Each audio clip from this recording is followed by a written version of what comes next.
Hello, everyone, and welcome to today's webinar, Outdoor Technology, Extending the Living Space. As we continue our theme of outdoor living design for the month of September, I have the pleasure of introducing today's speaker, Gavin Lancey, Franchise Sales and Success at Daisy. Gavin, please take it away. Welcome, everybody, to today's presentation of Outdoor Technology, Extending the Living Space. My name is Gavin Lancey, and I'll be your host here for the next 40 minutes or so, going through some of the content regarding outdoor technology and how we can blend that into our designs. I live in Denver, Colorado, which gets 300 plus days of sunshine every year. I was a systems integrator for 10 years here in the Colorado area and worked with clients and interior designers and architects and builders designing outdoor entertainment systems, primarily focused around the beautiful sunshine that we have here in Colorado and some beautiful outdoor environments for landscape lighting and outdoor video and audio systems around pools and pergolas and all the different things that go into great technology designed for outdoors. And so I am lucky to be here today to share some of those learnings and experience with you all. My little bio's here on the screen right now, part of a national company called Daisy that has 20 plus locations across the US. We are a systems integrator. So we install, design, and service all of these systems that we're going to be talking about today. And there's my contact information as well. If you want to get in touch with me after this webinar with any questions, I'm happy to collaborate with you and steer you in the right direction, depending on which market you're in. We probably have a Daisy location to help you out. So this presentation was helped put together by CEDIA. CEDIA is a nonprofit trade organization with over 3,700 members across the globe. And they're focused on training and being the forefront for system standards when it comes to technology. CEDIA stands for the Consumer Electronic Design and Installation Association. So those 3,700s are firm members like my company, Savvy Home, like Daisy is, that are experts in all systems integration. So that can be a huge benefit when it comes to expertise. Technology changes so fast. Think about the last time you upgraded your iPhone. Well, home technology is also accelerating at the same rate. And so who is in charge of staying on top of that, learning about that? CEDIA is an organization that puts all that together and stamps what we call custom integrators or CI businesses like ours with these certifications to help them stay on top of education and be part of a global alliance. So it's a really great organization. And they have put together these CEU courses that you all should have gotten an email for or will soon today that has instructions to click through and follow to apply for your CEU ongoing education credits. So the international design component helps put all that together, and we've got the people to kind of help follow that through.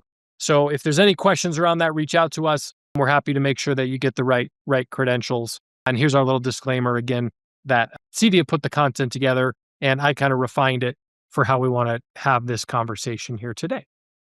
So with what we hope to kind of get out of this course, as you can see, technology and design, in my opinion, need to work seamlessly together.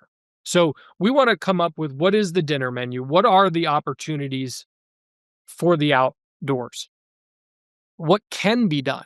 Because if we don't know how to talk about it and educate our clientele, it may be a missed opportunity. So we're going to understand the outdoor type of projects, how to look for certain aspects of a site evaluation, identify how the environmental conditions also impact technology and design, review the infrastructure and some equipment recommendations, and talk in terms of the different solutions that are available. And then we're going to talk about control and ultimately the benefits of living with our technology, which is really at the core of everything, because our homes are our sanctuary for our clients, right? That's where we relax. It's where we entertain. It's where we spend time with family and friends. It's where we feel safe. It's where we recharge. And every client does that a little bit differently. what's happened over the past years is technology has become such an integrated point in our life. I read a study that said people in the millennial age would rather go without their water than their Wi-Fi. So if you can believe how all-encompassing technology is, it's just a part of how we live. And I think as as we look at these beautiful homes and where they're at, there was a lot of studies done by the American Study of Landscape Architects, and it talked about how underwhelmed people were with their outdoor spaces. The ability that their Wi-Fi didn't reach where they want it, the lighting was insufficient for outside, that the audio systems they had were subpar, that the video and watching experience outside was really a pain.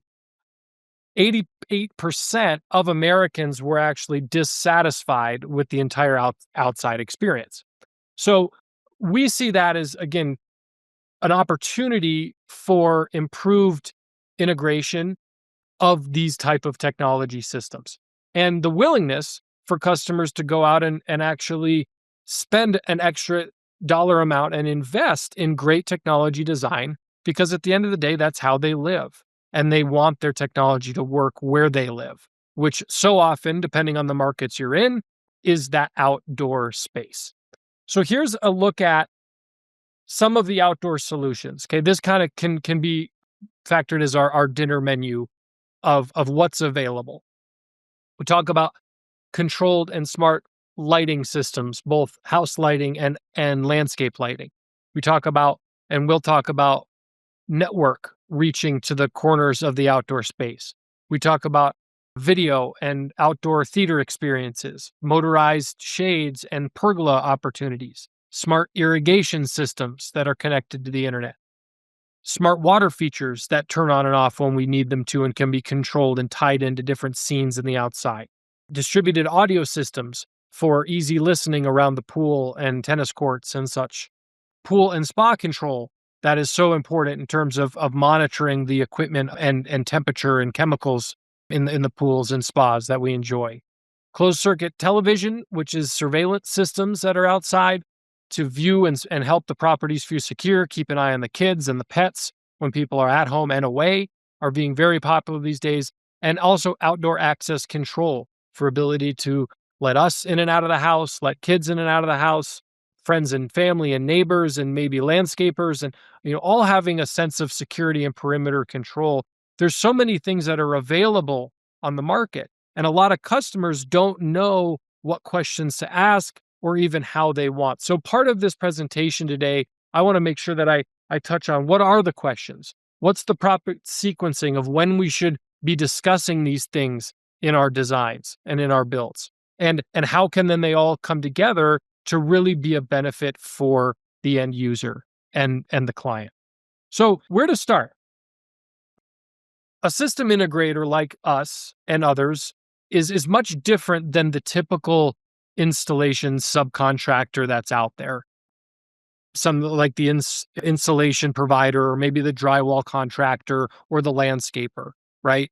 A drywaller, nothing bad about them, but like they'll come in after the insulation is put in, put up the drywall, and then they're out of there and you'll never hear from them again.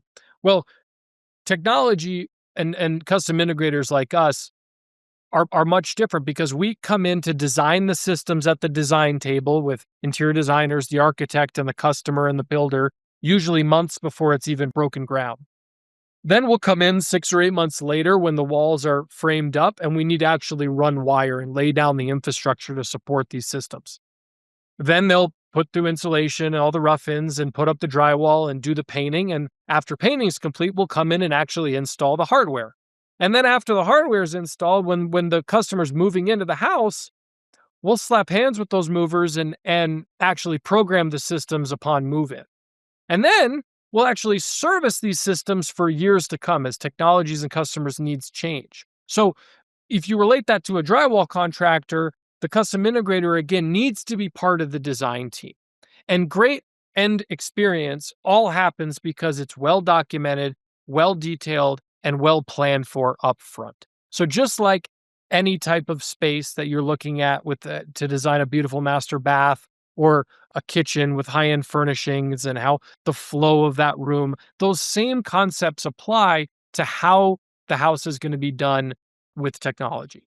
So that's the first step is when it's time to design, typically when we've got an electrical plan or a landscape plan being created or can assist in the creation of that plan, that's when we want to engage in these first conversations with our trade partner network and the clients. And the reason why it starts there is because we need to plan for laying down infrastructure. So there's a big misconception in our industry that, oh, everything's going wireless. Okay, well, control of wireless systems is true. The fact that I have my smartphone here and I can walk around and pull up an app and control my light and can control my security system. My phone's not plugged into anything. Yes, that's wireless. But to actually provide the Wi-Fi signal and all of the systems that run on network controlled devices, they require hardwire. So I'm not going to spend a ton of time here today, like going through the different wiring complements and a 4-conductor versus a 2-conductor and the difference between 12 gauge wire and 16 gauge speaker wire and 18 gauge security wire and 22 gauge. Yeah, like you don't need to worry about all of that. But what we do need to know is that in order to support these technology systems, a wiring infrastructure is required to lay down early and off and in the build out process. So this picture here shows a typical backyard in the build out phase. When it's muddy, get your boots on and kind of walk all out there. This would be, again, that pre-wire side of the outdoor space. So we want to know what type of hardscape's going in, where the softscape's going in, where are my positions of my speakers? Are we doing controlled lighting in this house? Do we have an outdoor television? Is a pool going in? What are the different aspects? So I can then focus my wiring diagram to support that. Then I need to coordinate with the landscape architect, with the landscapers, with the trench people who are driving the hardware around to dig the holes, so we can have an opportunity to lay down the wire at the right stage of the project. I'm sorry. So again, those different phases of design, then pre-wire, installation of hardware, and then final programming and support are the 5 phases of installing these great solutions. So I'm going to kind of go through a number of different pictures here, and we can just talk a little bit about like what we do in this space, how we're thinking about creating great design and great experiences. So this backyard is, as you can see, is much different than the last one. But this we can focus on what's going on here around beautiful landscape lighting. So I think too often landscape lighting is looked at as an afterthought where you've got a couple of pathway lights. The real power in landscape lighting is to create depth in an outdoor environment that it really makes it warm and inviting, a space that during dusk or after hours when the sun is down, how could we entertain and where would we want to feel that we're part of that lawn and that outdoor space? So using different color temperatures to illuminate the specimens on the side of the property, using different pathway lighting and fixtures to illuminate safety walking and safety pathways. We have under stone lighting fixtures that are all part of the layout here. We have uplights that are shining up on the different trees. We have downlights coming down the soffits from the home. We have a whole bunch of different lighting components kind of working together, all at different color temperatures that really create a warm and inviting environment for the home. So in order to do that, we need to make sure that every one of those light fixtures has a wire that is running to it. So typically we'll take that landscape plan, we'll look at, are we planting evergreens over here or are we planting birchwood trees over there? And what color temperature of light bulb would reflect that specimen the best? We design where the actual circuit head end is going to live, where we get power out of the house. How do we have a number of feet that we can run and daisy chain our wire and complement from fixture to fixture to fixture to fixture? Every fixture has a certain wattage component, so there's some engineering that needs to be done to make sure we have the right transformers to support the wattage and the fixtures throughout the wire runs on the property. So you can imagine there's a lot that goes into this rather than after the fact, hoping, okay, can we light up the landscaping now? So I don't want ours to be in that type of position, but landscape lighting is one of those really fantastic solutions that we can offer our customers, and that can be all set and programmed to come on at different times, on at dusk, off at 11 p.m., or be part of a lighting scene, which I'll get to in a little bit. How does that customer interact, and how do they want to use their space, again, is what's most important. So this next picture shows a couple different things going on. In the top right, we've got a rock style speaker. In the bottom right, we have an outdoor television with a waterproof sound bar kind of above an outdoor fireplace and viewing area there on maybe a back patio. And on the left side, we've got kind of a wall with two sconce lights and kind of a blank facade. So again, when do we use what type of piece has to do with the design phase. So asking the customer, do we want outdoor audio here? Right? Do you want to have a TV above that fireplace? If so, where are we getting power? What type of wire are we going to run to it? What type of recess may we build in to fit that TV there? What type of speakers do you want to use? What quality of sound do you want to have? Are we trying to hide the aesthetic and bury those speakers at all costs or turn them into rock looking speakers? Or are we using kind of a satellite option or bollard style speaker that gets halfway buried? Are we using subwoofers to help the low end of the listening experience? The most basic would be installing two on-wall speakers like above those lighting sconces on the left side of the picture.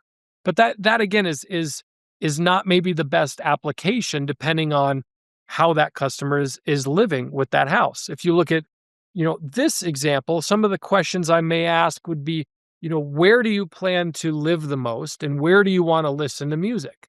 So we've got a little bar area, we have those decking chairs, and it looks like we've got a tennis court down there that's being lit in the background. So if the client's going to want music on all those areas, putting two speakers up above the lighting sconces on that beautiful stone wall is not a good recommend and not a good solution. Number one, it's ugly because it blows up your stonework. But if you wanted to hear that music when you're in the pool splashing around or when you're down at this tennis court, you're going to have to turn those speakers way up too high, where it becomes very uncomfortable for anybody listening close by. It ends up blowing out the neighbors, and everybody hates that when their neighbors blasting loud music. So instead, what we would do is organize a landscape array of speakers. We might run wire from inside the home out around the boundary of shrubs, out around the pool, focus either rock speakers or maybe little satellite box speakers that bury in the shrubbery that then aim back into the listening environment. So we'll use actually more speaker array to run at less volume. And what that does is points back into the listening environment so it doesn't blow out your neighbors and creates a very even listening experience for the customer. We can also turn that into different zones. So we may have a zone near the tennis court, we may have a zone at the pool, and we may have a third zone at the bar. So I can turn those on and off independently, or I can group those zones with one source playing at all of them. So a lot of that has to do with looking at the plan, talking to the customer, talking about how they plan to listen to music, where they want to have an even listening experience, and then leaning in that with our design to make it come to fruition. The question I'd ask our customers too is, how do we want to control your music? How do you want to control your lighting? So we use the term in the industry of an interface. Okay, an interface is just another interaction with technology, right? Think of it like an interface can be a handheld remote for a TV. It can be a phone. It could be an iPad or a tablet. It could be an on-wall touch screen. We have common interfaces now, like you're looking at. These are just traditional light switches on and off. That's an interface. We have interfaces of voice control now, right?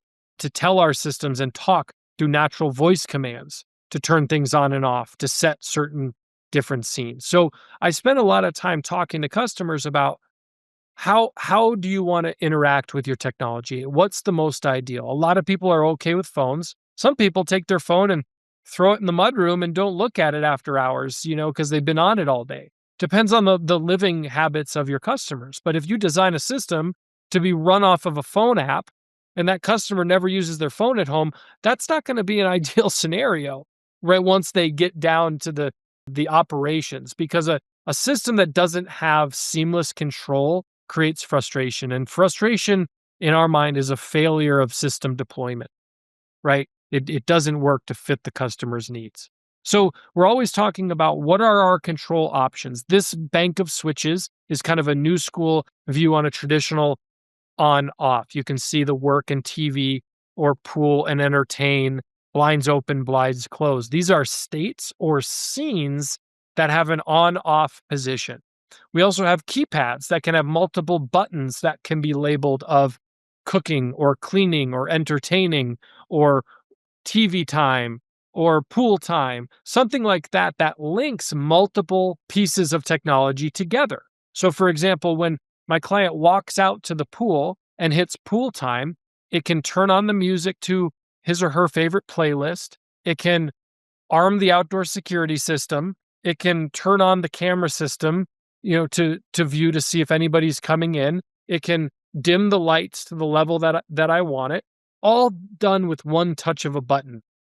That time savings and seamless control of how people work with their technology is really everything when it comes to the customer experience. So it's not just lighting that we work on with control and the interface. It's all technology that can kind of be built in. This is an example of an environment where maybe a scene can be very different for two different functionalities, right? If I'm sitting, you can see I've got lighting cans in the ceiling. I've got some sconces on the wall. I may have some undercab lighting there on the buffet.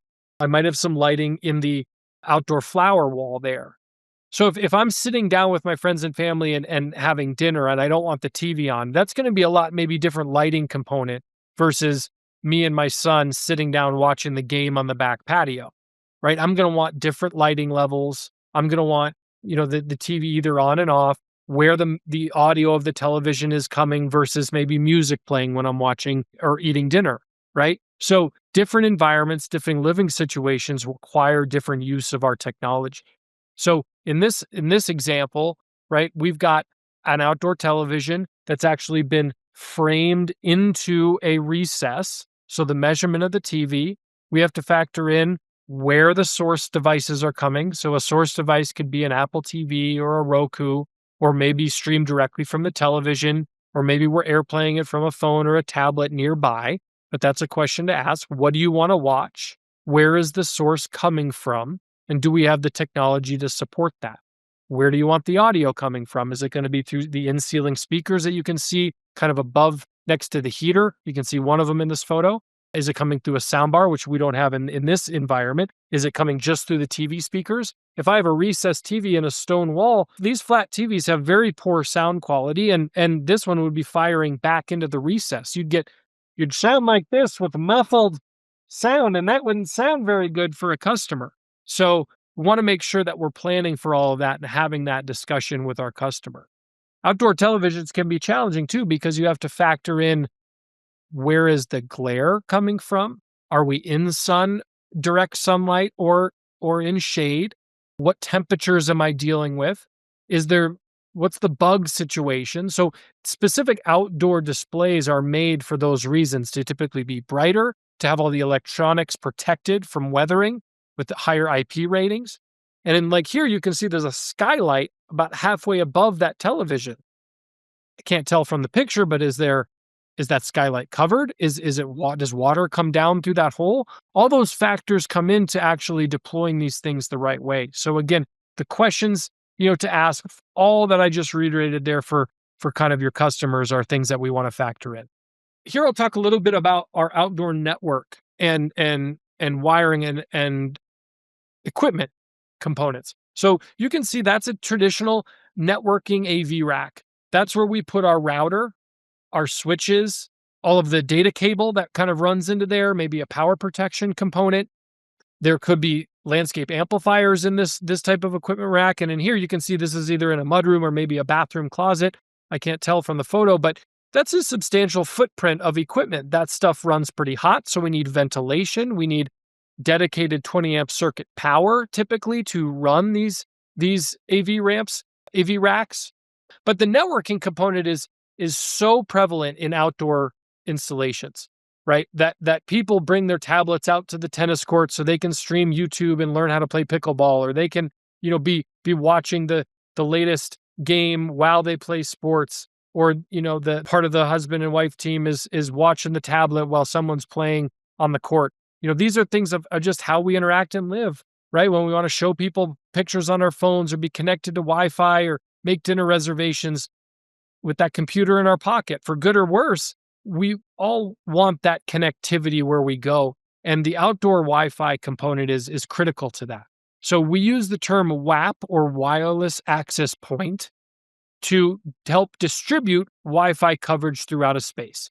So different quality WAPs can reach different square footage, and the also infrastructure of the home in terms of building materials and footprint impact how far Wi-Fi can reach. Notoriously, if you try to run an outdoor environment from a router in a closet, it's not going to reach very far outside. So what we do a lot of times is we'll run direct barrier cable, typically a Cat6 wire, out to an outdoor location for a wireless access point, and then use that access point to blast the Wi-Fi signal. And specific outdoor rated access points have better coverage for outdoor environments. They're going to be protected, like I said, to give us that connectivity. So factor that in terms of the system design, as well as where do these equipment need to go. They all need a dedicated space and should be in a temperature controlled environment, which is why we like to put them inside and then run our cabling outside. A typical footprint for a rack like that's going to be about 20 inches by 20 inches. If you can give me 2 feet by 2 feet in a dedicated closet space with ventilation, we can more than make that work. So that's kind of a good rule of thumb when it comes to landing the equipment. We call that the AV head end, where all the equipment is going to be stored. Outdoor motorized screens is really a big ask that we get a lot of times, whether it's bug protection or sun protection. As you can see this photo here, maybe in the foothills of a mountain environment, looks a lot like foothills of Colorado. That outdoor deck could be a great opportunity to have some motorized screens to both protect from the sun glare, maybe later in the day, or when the sun is just at the correct angle, or maybe it's a very buggy environment and we want to protect with bug screens. So both of those things are opportunities for motorization. So motorization has a couple key components. Number one is, where is the mounting infrastructure going to go? Where is the power going to come from? And then how are we going to control that screen to go up or down, right? So in this one, as an example, maybe I'm going to attach my headrail of my motorized screen to that I-beam on the right side there on that deck, and then drop the fabric from there. It depends again on where my sun angle is going to be. So factoring kind of all that in. How am I going to get power to that location? Am I going to pull it off of a lighting circuit on top? Do I need a dedicated 110 outlet? Or am I using low volt cable to power that shade? So all those are different options and considerations when it comes to the complexities of outdoor motorized screens. And then following up on the interface, how do we control it, right? Do I have a button on a keypad inside the home that just says screen up, screen down? Is it a simple switch I can toggle on or off that puts the screen up and down? Do I want a handheld remote? Do I want to control it from my app? What's the most simple solution for the customer, right? So our job is to turn these complexities into simplified. And that requires expertise, and requires designing it, if you sense the theme and what we're talking about here.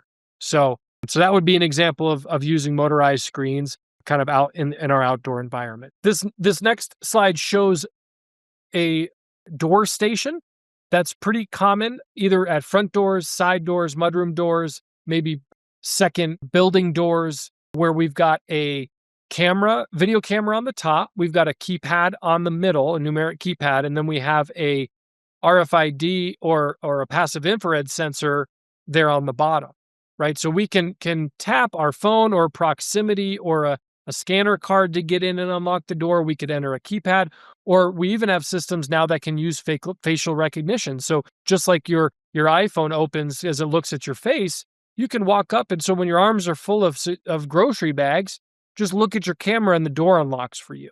So there's a lot of cool things we can do with access control and security, for these homes.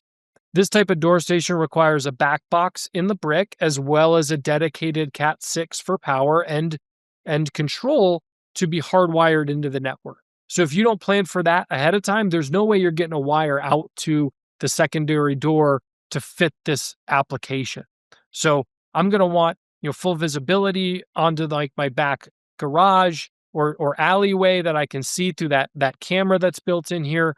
These are very common with gate control. So we'll put these on those gooseneck pedestals that are available outside of a gate. So again, a family member or friend could enter a code, the homeowner could be facial recognition, and the housekeeper could have an RFID card.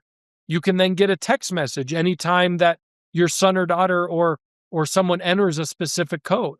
You can have a dedicated code for your house cleaner that only works between noon and 5 on a Tuesday, for example. So you know that code is never available to work at certain other times of the day for security purposes.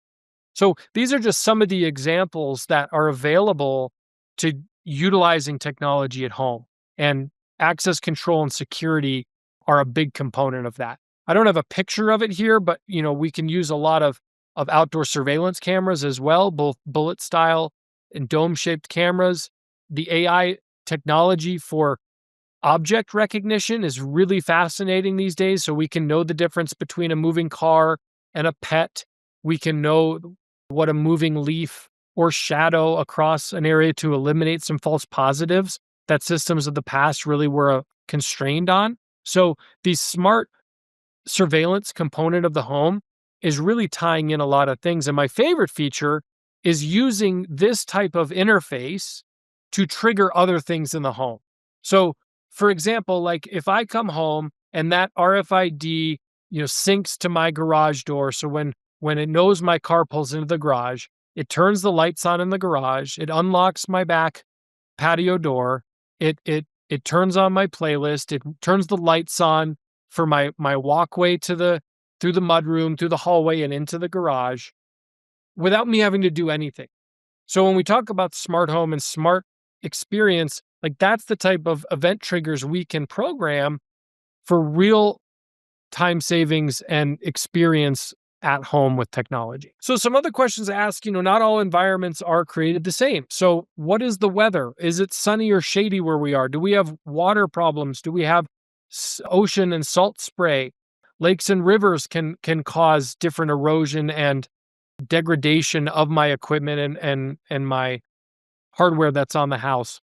We can make sure we're speccing the right things that aren't going to rust kind of over time. So I'm talking to clients a lot about what is the weather like, not just for small talk purposes, but what's the highest and lowest temperature it's going to be? Is it a wet climate or dry environment? Where is the sun typically in relation to the areas of the home throughout the day?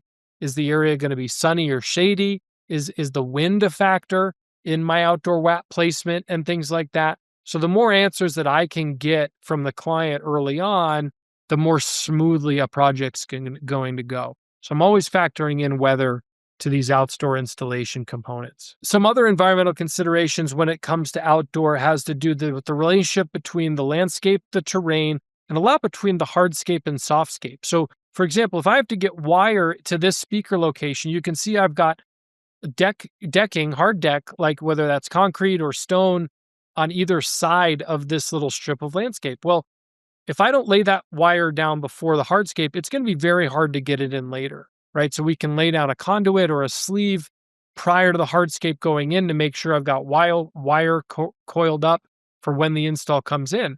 Because those hardscapes are going down well before the final product and my speakers are going in. So that co-collaboration with the different trades is a big component of what's happening there and how we make these things come together. So I'm going to ask a lot about the makeup of the landscaping, the foliage. Is it incline or decline? Where is the water going to run off to so it doesn't sit at the base of a speaker system? Are we building additional structures? Are we future proofing for wire ones that may need to be leaded? Do we need additional landscape stub outs or wire stub outs for the future? Those are all good considerations to think about when it comes to delivering great execution on these projects. So lastly, a great technology also is, in my opinion, meant to be not seen, but just experienced. right? So this picture shows like a big 85-inch television, big black box on the wall. It shows a speaker in the ceiling. Well, nowadays we have the technology to have, frame televisions that look like art, that have actual picture frames around them that can be a much better solution on that wall when nobody's watching it. We also have invisible speakers that can actually be mudded in behind the drywall and produce really great quality sound. So I want to ask my clients, like, do you want the opportunity to experience technology but not have to see it? And a lot of times when you've got a husband-wife dynamic, I know our interior designers never love to see technology. So if we can hide that stuff, the better, right? Then and we have the technology to do that. But there's a lot of variables that come into play, right? For instance, they want to watch movies, they need access to their maybe DVD player, then their streaming box. Are we working with a cable box? Where is all those sources going to be hid? Where are they powered and how are they controlled from? So if I don't know that stuff ahead of time, I can't produce seamless design. So I want to talk to them early on. What are they listening to? How are they listening to it? Is it just the Spotify app or Apple Music app on their phone that they want to stream to their house experience? We can do all that stuff if we know up ahead of time. So, a lot of clients again want to live it but don't want to see it, and we can do that these days. So I touched on this regarding interfaces. I would just say we really recommend having a dedicated space in the home that does have a touch panel because phones and tablets tend to walk all over the place, can't find it half the time. I don't know where it is. And that becomes frustrating when I want to just turn on music in my master bathroom to play while I'm getting ready in the morning. So it's little things like that when we have a dedicated system to control and make it easy. This isn't a great picture of it here, but party mode of linking two zones, having a dedicated space to go to is great. And make a plug for voice control really these days is becoming more and more common, especially with the advent of these natural language modules and the LLM technology that's available. Our manufacturers are doing really cool things with that AI technology within their hardware. So it'd be exciting to see kind of where this technology continues to go. But voice control is that much easier, right? Like in the old days, it used to get it all wrong, but now you can dictate to your phone and talk to Siri or whoever, and it gets a lot of it right. That's becoming more easy to control. So when I walk down the stairs with an armful of laundry and I say, "Hey, Josh, turn on my lights in the laundry room," boom, it turns off. And when I'm unloading the laundry machine and grabbing that clean laundry bin and carrying it back upstairs, and I can't flip on the light switch off and on, I can just use my voice and say, "Turn off the lights," and it does that. That's a really cool feature for kind of how we interact with our technology and live at home. So we can do kind of all that stuff. So this next slide, I'm going to show a little video here of kind of a, high-end design, and you'll notice some of the things like the lighting, the different vibes in the house, and really how the experience makes us feel at home in this modern design on the waterfront.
I think that video does a great job showing the difference of lighting temperature, kind of the bluer lights in the morning, the warmer hues later in the day, how that affects our moods is so important at home. And that's really what working with a professional ensures, right? Is that we can take it from the beginning, clear from making sure that it works for the customer and that these conversations are happening throughout the living home so you can bring that outside in when it comes to the final deployment. So there's a lot of custom integrators in the country. As I mentioned, there's 3,700 CEDIA members. Many do great jobs. Of course, Daisy's available if you want us to tap into any of your projects. We're happy to help. But I just encourage you to find a professional, find a pro, someone that's done this before, because that's what ultimately is going to help both you and your clients achieve fantastic design solutions. So just to recap, here's kind of the pieces we touched on. Hopefully you found this educational. I asked a lot of kind of questions that maybe this recording will be available that you could write down and utilize with your clientele. Happy to collaborate further if it would be helpful. So with that, I appreciate the opportunity to talk to all of you. We'll open it up to some questions here now. Thank you so much, Gavin. What a wonderful presentation. We appreciate you taking the time to share all of that information with us. With that being said, we can hop right into Q&A. Our first question is, how do you go about asking clients what technology they want, as they might not know what they need or what options are even available to them? Yeah, great question. I position myself a lot as just an educator, right, of explaining what is available. We kind of have a one-page dinner menu that sort of shows and categorizes the different options that clients can use, and I'm happy to share that if you'd like. But basically, it's just a good discussion starter on what's important to them, and kind of goes through all the different options that are available to help that discussion. Amazing. Tara asked, for the technology stack, could you provide additional detail on ventilation needs and restate space minimums of the interior closet? Yeah, so minimum's going to be 2 feet by 2 feet, kind of square for an equipment rack. It's nice to have a little bit of extra room around there for working on it and airflow. Typically, we will depending on if the closet is enclosed, you'll want to vent hot air out in some type of capacity. A lot of these equipment racks can be enclosed and have ventilation built into them to push out the heat. Because heat kills electronics kind of over time. So a minimum rule of thumb is just a 24-inch by 24-inch square, but the more room I can get, the better. Of course, in these mechanical rooms and things like that, space is always a challenge. So a different spot, either a dedicated AV closet that we can sort of build into the projects is always going to be helpful for that. Perfect. And I am seeing some interest for that one page menu that you were talking about. So we can definitely include that in the email that we send out later today for everybody. Great. Our next question is from Melissa. She asks, how do you integrate this technology into a home that's already built? And what is usually the cost range? I know you talked a few times about the importance of getting in early, but what if someone is wanting to do a reno with already existing infrastructure? Yeah, the great news about available solutions now on the market is most of what we talked about has a retrofittable application, whether it's a smart lighting can or retrofittable light switches, battery operated blinds and shades. Like you name it, there's probably a retrofit solution. Probably going to be a little bit more expensive than if you came at it with design, maybe a 10% to 15% premium, to kind of get the same solution without designing from the beginning. So that's kind of what we see, which is nice of the solutions that is available. And I think the second question was overall budget. We've seen clients spend anywhere between 2% and 10% of their build cost on the home automation solutions. So again, 10% being full bells and whistles, all the different feature sets in the solution, but 2% is a real, conservative baseline at least to have put into your budgets. That's good to know. Thank you. Our next question is, what are some of the most in-demand outdoor technologies that you're seeing in current projects? Well, outdoor audio and landscape lighting, I think, are always a hit. They really make the outdoor space come alive and make that outdoor backyard or, just so much more livable and enjoyable. So those are our classics. I think motorized screens also are a pretty big trend right now, just with the ease of control and the protection that they provide, both for bugs and sun, as I referenced are really nice type of solutions again that just improve the quality of life outside. Perfect. Our next question is, what role is solar power and other sustainable energy sources playing in outdoor tech installations today? Or is it usually just actual hard wiring? A lot of it's going to be hard wiring. I think solar, again, is just an energy source, right? So we do a lot with battery backup solutions to store that energy as needed. I think energy storage is kind of replacing the old dirty generators of the past. So it's a category to keep your eyes on.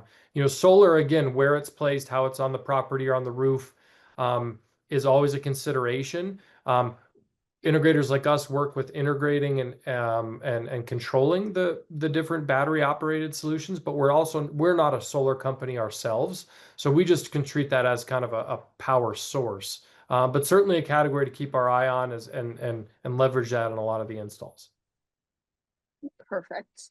And then final question here. How do you integrate repair considerations into your designs? Thinking in particular of adding wiring under hardscape. Can access panels be added to help with repairs if needed? Sure. Well, anything's possible, right? It's just how much damage do we need to do and then what needs to be fixed after it. So if we have to pull up a big blocking of cement to run a wire, like, sure, that can be done. It's just not someone's favorite, thing. So yeah, you're thinking of it right, whether it's access panels, where the wiring is. The good news of low voltage cable is once it's in place, it's pretty robust and bulletproof. I mean, it's a solid string of copper that's kind of going through the wall. So unless you put a nail through it, it's gonna hold up. So yeah, I mean, those are all kind of at the importance. And if there's one thing to take away from this presentation, it's get on this stuff early, right? When you're forming the electrical plan in the house, when it's still in those planning stages and the design is going in, that's when you want to kind of consider all of these different needs for the very end. So thinking about that from the very beginning avoids a lot of kind of the issues down the line. Perfect. And then we did have Barbara submit one more question, so she will be our last for today. She asked, you mentioned pergolas. What are the current technologies available for those at the moment?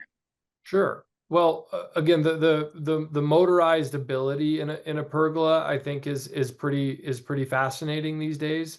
Happy to send out some more links with kind of some of the manufacturers that we've worked with and some of the experience that we've had regarding retractable kind of roof systems and things like that that sort of fit the outdoor spot to the environment when you want it, when you want that shade versus just being full sun. So giving more customer control now that we can do that stuff for the outside space is really handy.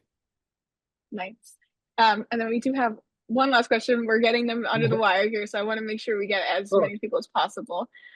Elizabeth asks, how long do these systems last with technology constantly changing?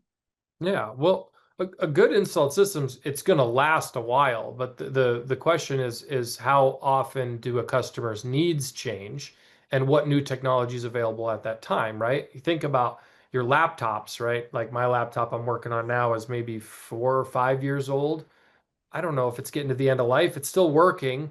Could I upgrade? Sure. Am I ready to upgrade? I'm not quite, not quite sure yet. So home equipment is very similar. I mean, there's certainly new options every 4 or 5 years, but like robust amplifiers, things that can live on for a while. When you invest in a good piece of hardware, it can last for a real long time. So I think the real question to ask is how do the customer's needs change, right? As I needed blackout shades in my baby's room when they were young, but now they're teenagers. So I want light to come in to wake them up. So I may need a different shading solution in that room, right? But yeah, we're integrators like us are constantly focused on what's new in technology, what's the best solution coming down as a CDA member, we get early access to product lines that we get to vet out, give feedback back to these manufacturers like Samsung and Sony's and LG's and the big names in the industry. We help kind of craft what a best solution is going to be for a client. So you guys don't have to stay up on this stuff. That's our job. Perfect. Well, thank you, Gavin. We appreciate the time. Before we leave for today, I just want to give you the floor for any final thoughts that you'd like to give our audience. Final thoughts. Sure. Well, as I mentioned, don't feel like you have to be an expert in all of this stuff, right? That's why you partner with great collaborators and system installers like ourselves. We'll make this hopefully, as I went through that, I asked a lot of questions that I think are real pertinent as you sit down with your clients and can ask them. So I think we'll make this recording available, and if you can jot those down and put them in your arsenal, and we'll send out some resources. Be happy to work with you guys. Amazing. Thank you again, Gavin. And a huge thank you to our wonderful audience, as always, for attending today's session. Until next time, I hope everyone has a wonderful day. Thanks. See ya. Bye, everybody.